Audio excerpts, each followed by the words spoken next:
other things in the Abolition Act, said not all enslaved people are equal. In the sense that the value of enslaved people differed between colonies. And in British Guiana, for example, which many of you will know was a frontier sugar colony in the early 19th century, enslaved people were extremely valuable. In Jamaica, by contrast, which was a mature or declining sugar economy, enslaved people were less valuable at the end of slavery. And so the £20 million is divided not on the basis of every soul who's been taken out of captivity, out of slavery, but on the basis of the economic value that is attributable to the enslaved populations of each of those jurisdictions.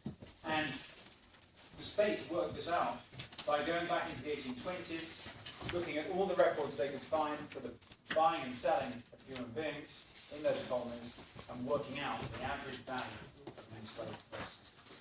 And then the £20 million was divided up amongst the colonies, amongst the slave owners of those colonies, based on the number of enslaved people in those colonies multiplied by their average value gives you the total, and then they divided it in the same proportions. So British Guiana, for example, has about 1 in 8 of the enslaved people in the Caribbean, but gets about a quarter of the compensation. Slave owners of British Guiana then get these big lumps of compensation for the enslaved people whose freedom they are giving up. The piece of paper that I gave you, as you'll see from the bottom, is from Antigua.